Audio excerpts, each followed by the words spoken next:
The eAssist Dental Solutions podcast. We are the nation's leader in outsourced dental billing. Our clients require highly skilled dental office managers that can consult with client offices. Welcome to the eAssist Dental Solutions podcast. I am your host, Andre Quintana from the Raleigh area of North Carolina. And I just want to remind everyone that eAssist has made the Inc. 500 top growing companies for the second year in a row. We take care of dental billing from A to Z for any dental office and dental teams out there. And one of the biggest reasons for that is so that your doctor and your team can have a better, I like to use the term work-life harmony, because it's really hard nowadays to have that perfect balance.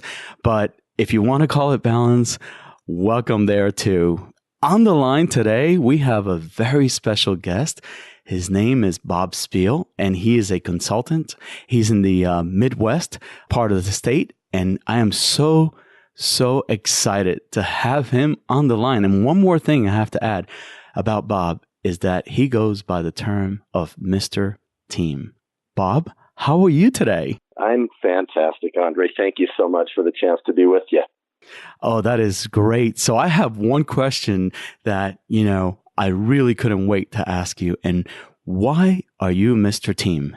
I'm Mr. Team because of, honestly, Andre, it goes deep to the core of why I'm even in dentistry. Prior to getting into healthcare, I ran some really large organizations back in the 80s and 90s. I had up to 400, 500 people reporting through my organization. And I found that the highest functioning and performing organizations that I ever had a chance to lead could all be typified with the word team. And that isn't just the acronym. They operated as such, thought as such. And the cool thing is, in dentistry, teamwork works. And so I was given that name back some 20 years ago as I helped take one organization that literally had gone through a unionization effort the year earlier with a completely broken culture, really top-down management. And within a year and a half to 2 years, I came in, turned it around, and created not only a team, but also self-functioning teams, and reduced our costs, increased the quality of what we were putting out. But I think most significantly, we also really attracted some great people and had a lot of fun doing what we did every day. So that's why I'm Mr. Team. That is excellent. We have a show today that I have a feeling that you're going to educate us on so many things that happen, so many stories that you may have about dental offices that can really impact and help a listener out there not only just make a decision so that they can come on board with eAssist, but a decision, Bob, that would be a great decision, of course. We are the nation's leader in dental claims, right? But a decision to go back to their offices every time they hear this episode and make an impact on their team. And I just have a feeling that you are going to help us with that today. So is there anything more about you that you'd like to tell us? And then we'll dive in. Yeah, I think the other thing I'd like to say is my company's mission is to help both dental leaders and dental practices get unstuck. I've found over the years, Andre, that whether it's through success, reaching a plateau, and then the practice owners look at each other and go, what do we do next? Or something on the opposite side has happened where you've had some negative influences, maybe you haven't been able to achieve the goals that you wanted. My mission is to help groups and organizations and individuals like that take it to the next level, look at what is preventing them from getting there. A lot of it can be systems related, but even more so, a lot of it is leadership and teamwork related.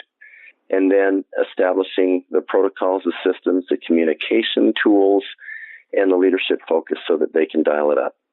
and do more in less time, have more time for themselves and their families, and feel like they're really serving their communities. That's great. And you kind of led me into that first question, Bob, which is, what are some of those signs that a dentist may have the greatest team already? The sign that a dentist has a great team, I would summarize by this. They think about their teammate first instead of themselves. Second thing is they're in sync with their systems.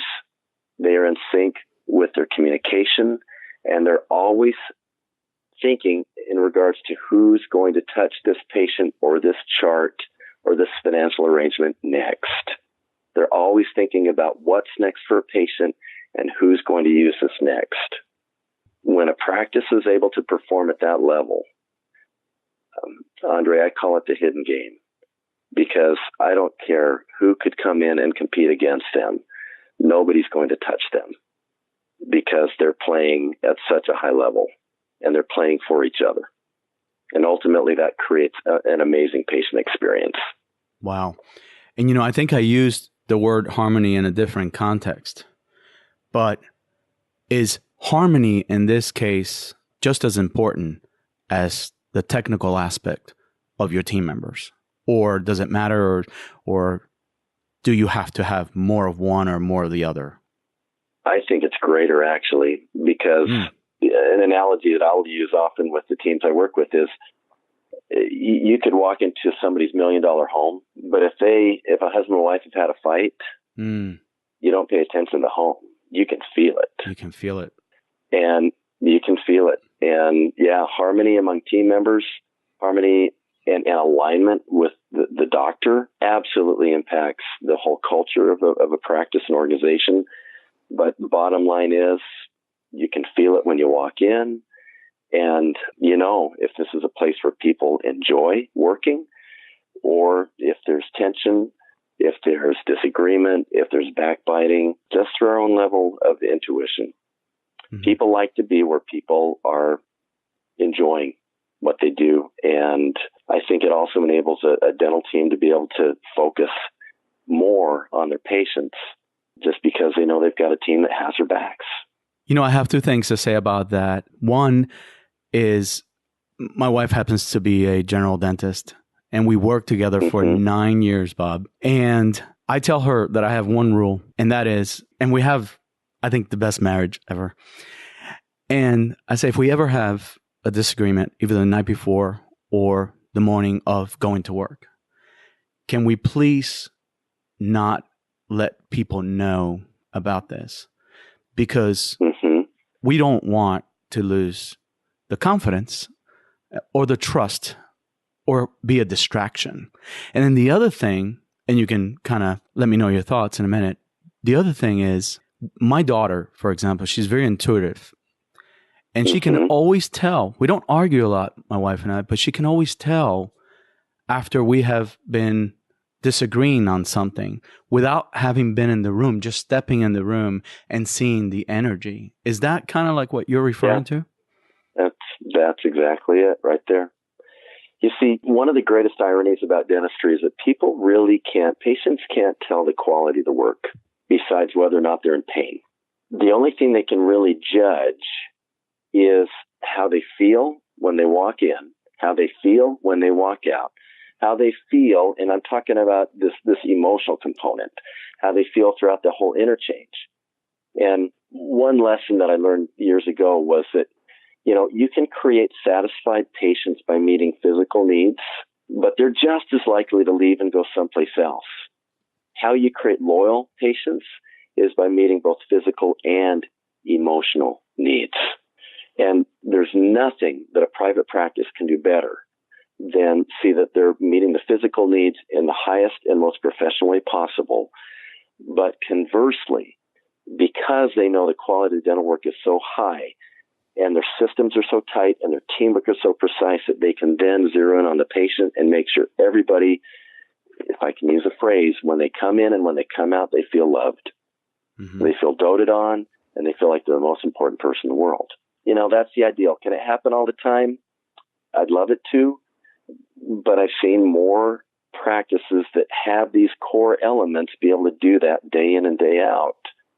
And they continue to grow in spite of recessions, in spite of downturns in the economy, in spite of even bad things happening within the practice, because people continue to just flock to a place that feels good, that's matched by quality care.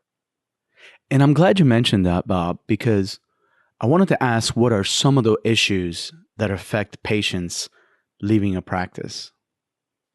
Well, you know what? Here's where I'm going to tee eAssist up really strongly, because there is this thing in business called the profound moment of truth. Those moments of truth happen throughout an interchange between a customer and a business. I'll just give you an example. Let's say that you go into a restaurant. They've got a very, very energetic maitre d', seats at the table well. You have an amazing dinner. You wait 45 minutes for the check. What just happened to that whole exchange? Everything was great up until this last profound moment of truth, where suddenly it's like, oh, gee, I guess that's not as good a place. Somebody can go through a dental practice and have a great introduction, a great new patient experience, have great treatment by the dentist, and then if something happens on the billing side, you've got one shot at doing it correctly. If you do it twice, patients will leave.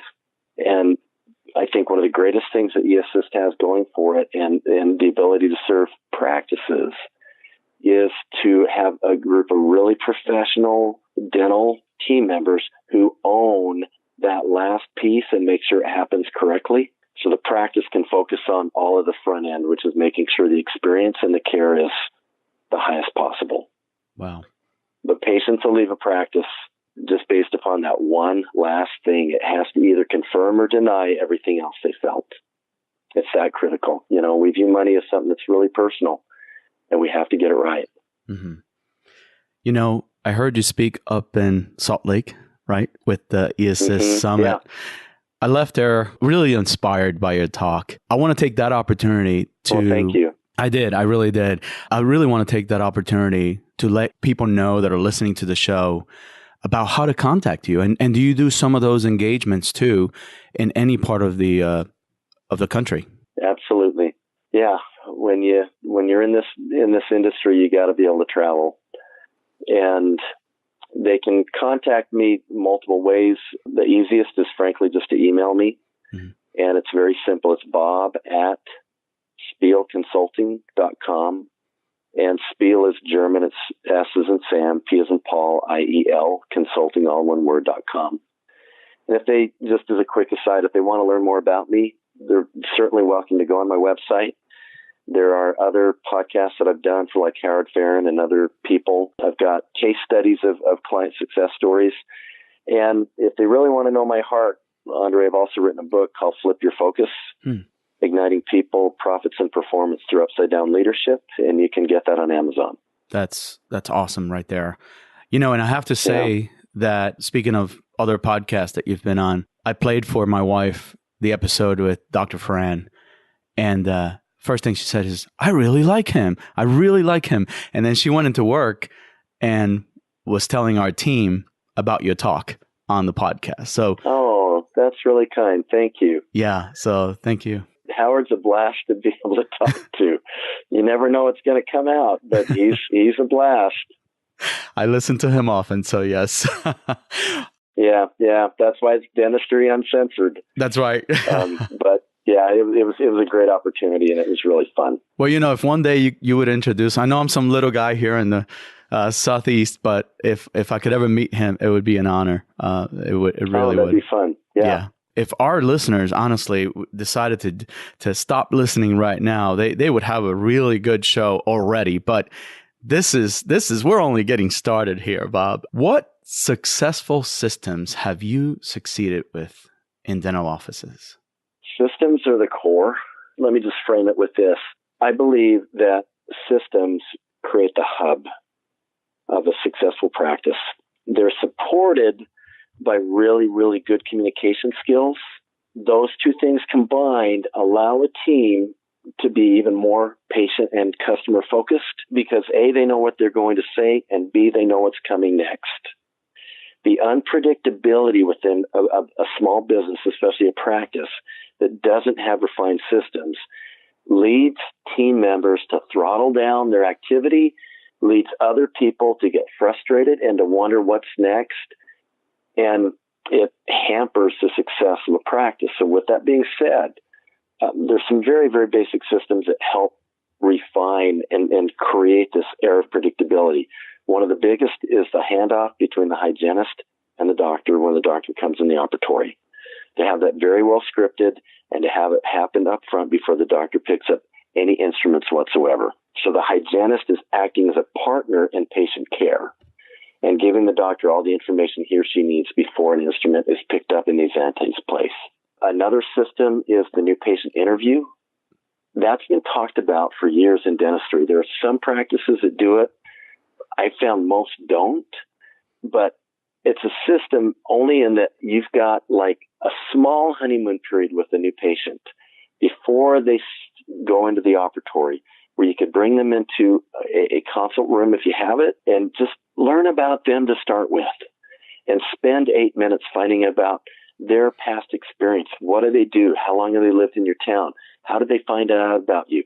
There's a host of things that help create that emotional connection that in the end is going to affect whether or not they're satisfied or loyal. Another system that I found that really is a game changer, Andre, is something that I heard Kathy Jameson share, about 10 years ago at a meeting, and they call it the 3 to 5 minute checkout. I call it now the 2-minute warning. But all it is a way to be able to keep a patient in the chair while the route slip is being brought up to the front. There's a handoff of information that takes place only between the front desk and the clinical team member before the patient then is escorted. And what that allows the front to do is prepare for that interchange with the patient before they talk about what's next, before they talk about financial arrangements, and before they talk about scheduling treatment. And it's one of the greatest innovations that I've ever seen in this industry in terms of teeing the next person in line up so they are going to succeed with that patient handoff. So those are just a few. That's great. And I understand that with those systems, you have been very successful, not only in dentistry, but I understand you were part of the medical industry as well. I was, yeah. To give you a little bit of my autobiography, how systems even became such a key part of my way of viewing the world was right out of business school. I had a chance when I worked for Ford Motor Company to listen to Edwards Deming. Most people in America don't know who Deming is, which is really a sad thing because he was the man who took quality to the Japanese in the 1950s, became a forgotten man in this country basically, but taught the whole concept that quality is a function of the systems you employ. You can't inspect it in and you can't will it in. You have to create systems that become predictable and are refinable. And over time, it creates amazing quality. So let me just give an example. I worked for Ford back in 1991 when the first Lexus ES300s came out. At the time, Honda Motor Company was the most feared Japanese auto company in America. Toyota wasn't viewed as strongly, but Lexus came out. And Lexus, the Toyota people had been a student of Deming for roughly 40 years. Ford brought these two, they actually bought 4 Lexus ES300s, shipped them to Detroit, stripped them apart, and measured the engines and the componentry to look for variation in machining. They found, Andre, something they'd never seen before. Never. In almost 100 years of existence, a perfect car. There was no variation whatsoever, and it scared them to death because they'd never seen anything like it. It was just a few years before that they'd actually invited Deming to come back and teach them what he had taught the Japanese. So that opened my mind to the whole idea that systems are really the core of a business. Now, you surround that with a culture, and that's where teamwork and leadership and customer service come in. Systems are where it's at, baby, if you want to get unstuck and take it to the next level. That's terrific. Well, we're at the break. We're going to have a brief announcement from eAssist, but I want to remind everybody out there, if you're an eAssister and you think that some of the systems that Bob is talking about may be helpful to another office that you help, just think about the way that Bob can influence the team and really get them to go from good to great. So now, just a brief announcement from eAssist. You know your practice is losing money. You just don't know why. Office managers are often overwhelmed with juggling insurances, patients, scheduling, and staff. eAssist Dental Solutions has the answer. By outsourcing your dental billing efforts with eAssist, your patients become your sole focus. With eAssist on your side, you will feel the burden of insurance collections lifted off your shoulders. Visit us at www.dentalbilling.com today to find out more information. So, we are back again at the eAssist Dental Solutions podcast with my guest, Bob Spiel. Bob, are you enjoying this so far? Absolutely. Yeah. This is great. It's so fun to just be able to share stories and experiences, and in hopes that doctors and office managers and team members will listen to this. And if they can just pick up two things that they can work on, little ahas that just bubble up or decide, you know what, I think we're stuck. Mm-hmm. We need help. We're stuck with accounts receivable. We need eAssist to come in and really help us get over the hump with this so we can focus on the front end of our business. Or I think we need somebody to come in and really help diagnose the entire practice like a Bob Spiel. All of those are wins for us. That's great. And usually I have this energy because I have to be Mr. Host, and all the teams that I interview, they say, "Oh, you are so great. Energy. But in this case with you, Bob, I'm like asking the questions, but then I'm putting on my student hat and I'm sitting back, getting all this information because I know that it will help me in my practice as well." So great. Thank you. Thank you, Bob. How does an office struggling with increasing accounts receivable affect a team environment? How does that really shake things up in a team? Well, Stephen Covey said some 30 years ago, no margin, no mission. When you've got increasing accounts receivable, you have a doctor who experiences what I call the pucker factor, and everything starts to shut down. Their ability to perform well starts to become impacted. Fear begins to creep ever so slightly into a practice. And then if they're not careful, they can go into what's called a death spiral. So it's impactful. It really is impactful. So how cash comes in affects the doctor and the team's ability to really serve their patients well, get raises, get new equipment, and be rewarded for the work that they do. But when it flows, it's magic, because then the stress starts to drain and the focus on the patient starts to come back, and everybody feels optimized in that type of situation. And I've seen it in dental offices where there's simply distractions. That's what I really, I call them distractions because I also, as I'm, helping my team out, you always want to be respectful, and you could be as upset as you want to be. But the word that I really always think about is a distraction. Mm-hmm. Yeah, it is a huge distraction. And, listening to business leaders, there's this fascinating question that they will ask. And it is, as a business, are you in survival mode or significance mode? Yes. Love that. And yeah, those distractions start to create, even if a practice has been in significance, but suddenly something happens, they can shift back to survival mode really quickly. And survival mode is not a fun place to be. How do you get back to significance is one of the key questions every business leader has to ask if they're not there, or how can they get to significance if they've never been there. And the success of the financial part of their business is a key element to ensure that they can get there and stay there. And really create agility, because I think that's really where it all happens. Mm-hmm. Can you shift? I mean, you've been in many dental offices, and you know that a dentist has a good plan for the day. They have 3 or 4 crowns on the schedule and a bunch of productive work.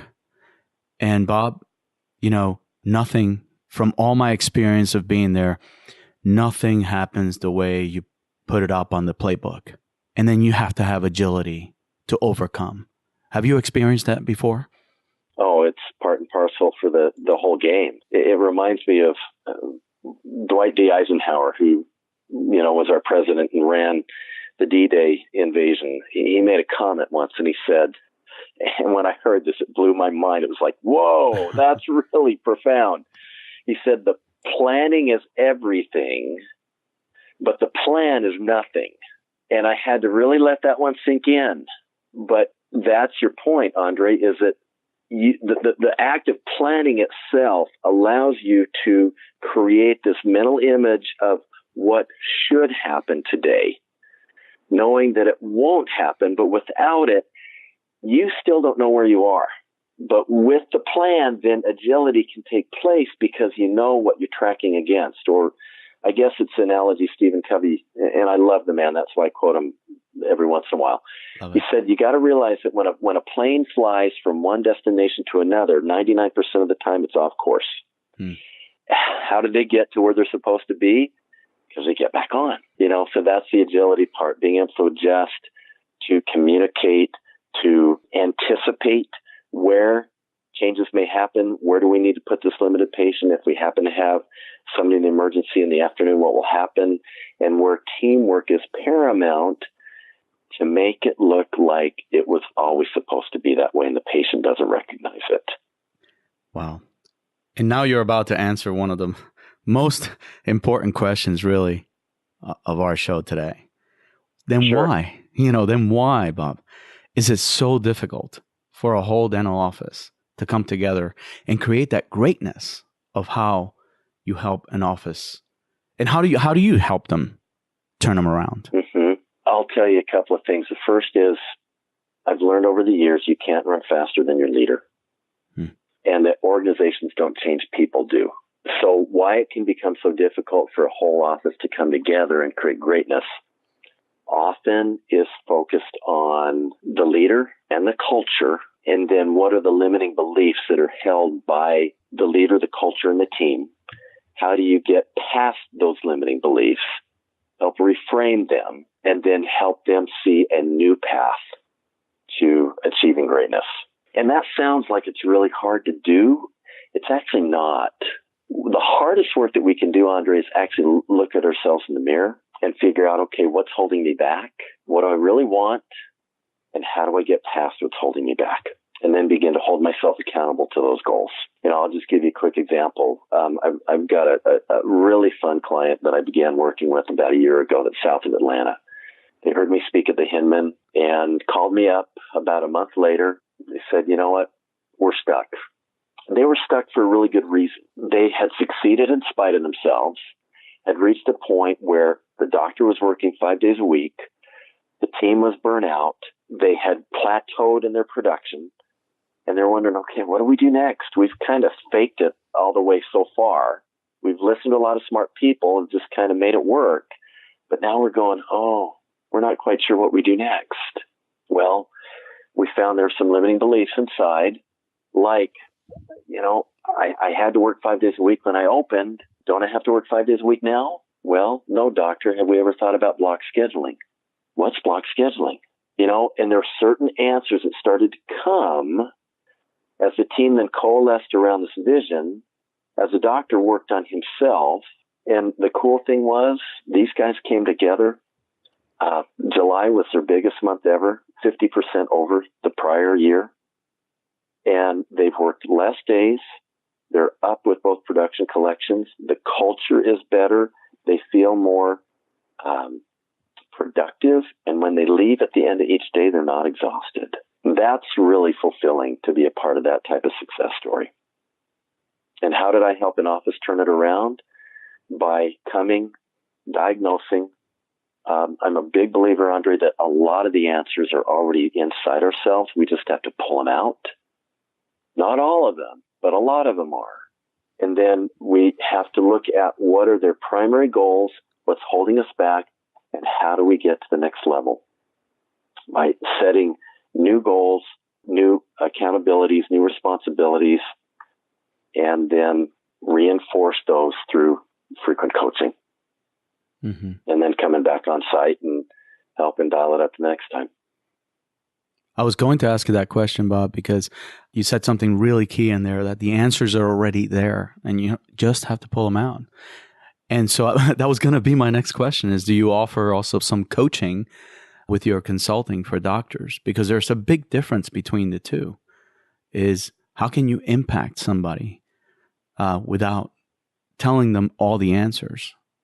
How would you let our audience, our doctors out there, know about that? You've got to be hungry and humble in order to be seeking the answers to start with. I love this phrase from, I think it was Confucius, when the student is ready, the teacher appears. Mm-hmm.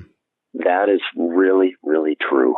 But if you're hungry, if you're humble, if you're willing to realize, maybe there are other answers out there and I don't know them, it comes down to a lot of personal coaching to start with, but also coaching the group itself and helping the group see new capabilities and new abilities while working with the doctor simultaneously, sometimes almost like a life coach, to help them let go of the things that are holding them back. Because if the doctor's holding back, the practice isn't going to dial it up.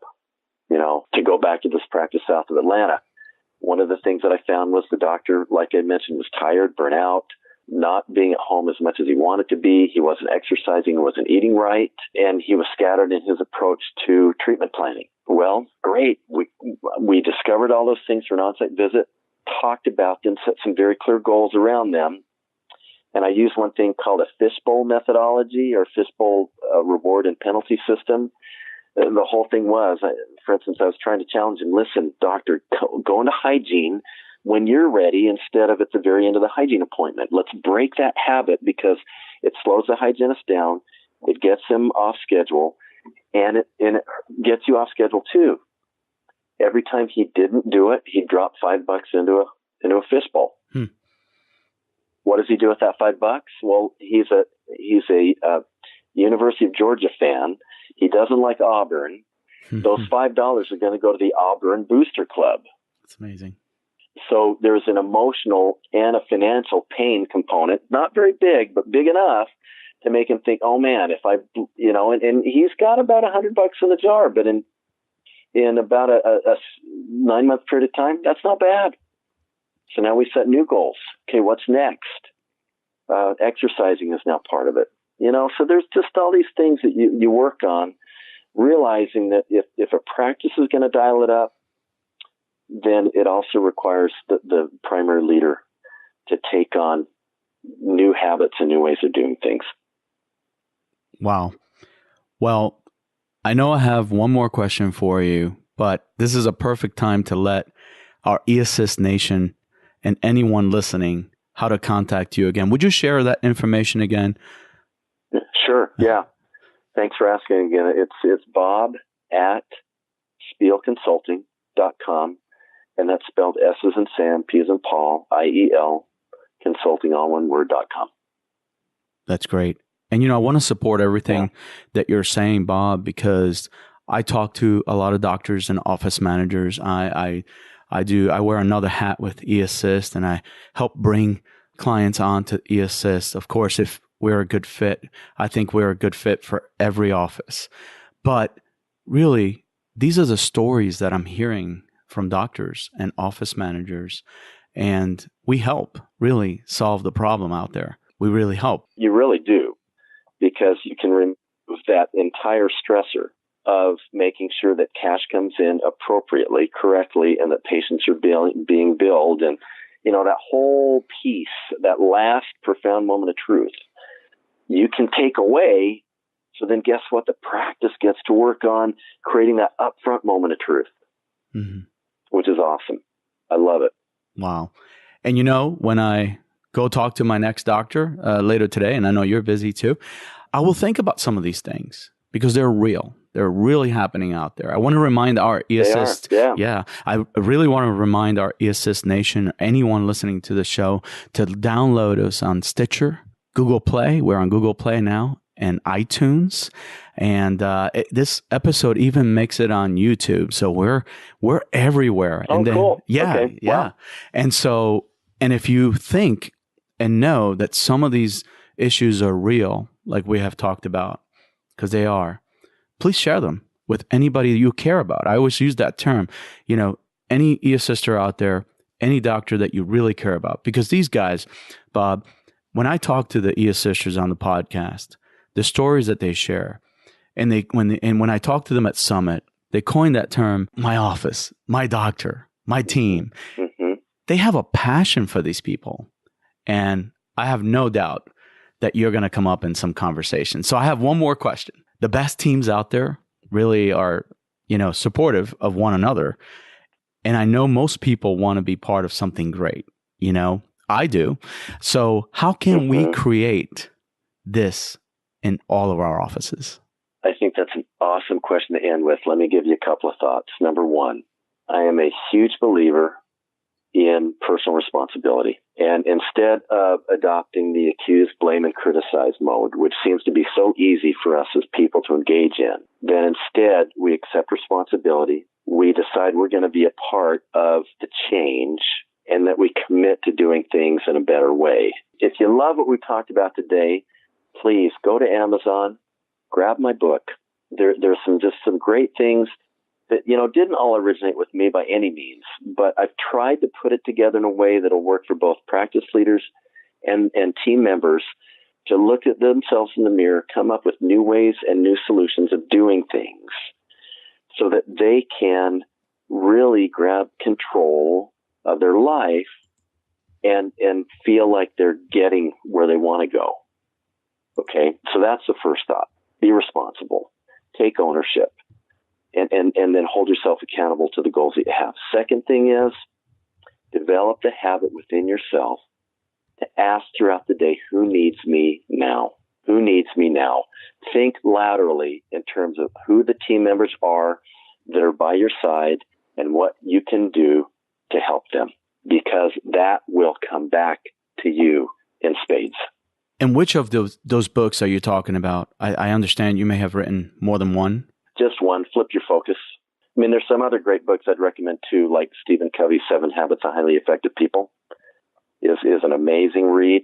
And if people haven't read it, or if it's been 20 years since they've read it, get it back out again because it's as relevant today as it ever has been. That's great. And another really good one for an owner is Good to Great by Jim Collins. Well, I just went to Amazon and looked at the book in there, Igniting People, Profits, and Performance through Upside Down Leadership. Can you describe Upside Down Leadership one more time for us? Oh, you bet. Yeah, thanks for asking. Thank you. It's this whole concept that under the traditional organization, which is, think of a pyramid, is that everybody in the organization exists to see that the person at the top succeeds. Upside Down Leadership takes that model and flips it on its head and says that a truly great organization that is untouchable in the market isn't about having the person at the top succeed, but it's about the person at the top seeing that his or her team succeed. And I think you see the difference between I saw those the difference. two? Yes, I saw the difference. Yeah. And there are lots of stories in there when a leader adopts that mindset and then realizes that really their job is in essence to work themselves out of a job, to surround themselves with such great people that then they only work on the things that are their highest and best.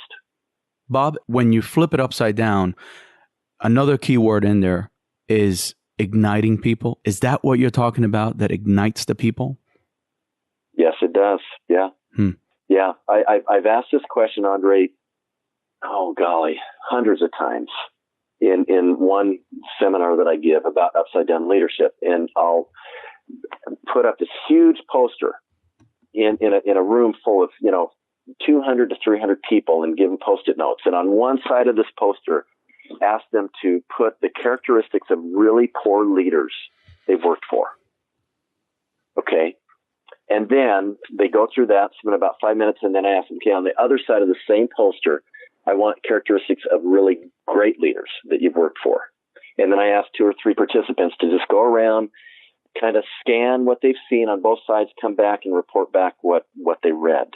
And you know what the most amazing thing is, whether you're talking Australia or Atlanta or Portland or Phoenix or wherever, what's that? The number one word that comes up the most of the person that inspired them to do their best, that they would go down a rabbit hole for, was I knew they cared about me. Wow. Not just as a part of their team, but as a person also. They were vested in my growth, and they were vested in me as a person. And that's how you ignite people. And then you set up the constructs and the expectations and the roles and goals and a lot of different elements to help create this upside down model. But it really boils down to 3 things. You set really clear expectations. You create a culture of participation. And then you show a lot of appreciation. And that's really what the book drills into, is first, how do you get rid of these limiting beliefs, hold us back from being our best selves, and then how to create an upside-down organization with people that are on fire. And can you repeat that one more time, those 3 things? Expectations. And what was the rest? Sorry, it was a little fast. No, I love it. Because I know we're going long. Yes. We're going long, yes. Yes. So I'm sorry. But yeah, it really boils down to setting clear expectations with a culture of accountability. Mm-hmm. Okay. Number 2, create a culture of participation, because people who own their solutions and own their jobs will get things done in a really, really great way. And then finally, as a leader and as a culture, you show a lot of appreciation, because appreciation is what fuels the human heart. Thank you, Bob. You have, I think, filled our minds and our hearts today. Speaking of that, we are so appreciative of your time. I know people are going to Google your website. And if you want to get in touch with me, and I can also get Bob in touch with you, you can email me at andres.quintana@eassist.me. And Bob, would you share your email one more time? Yeah, thanks for asking. That's really kind of you. Sure. Bob@spielconsulting.com. That's great. Well, I know that you have dental teams out there to help today and the rest of the week. So at this time, I don't want to say goodbye, but I know we have to. This was way fun. We'll have to do it again. We have to do it again. We have to do this again. So when you're traveling, I don't mind. You can do it from your hotel room, and you name the time and the day, and I'll be there for you. Cool. Okay. Thanks so much. Really enjoyed it, Andres. Have a great week. Thank you, Bob. You bet. We hope that you have enjoyed this episode of the eAssist Dental Solutions podcast. We love to put the spotlight on the individuals for their outstanding work for our clients.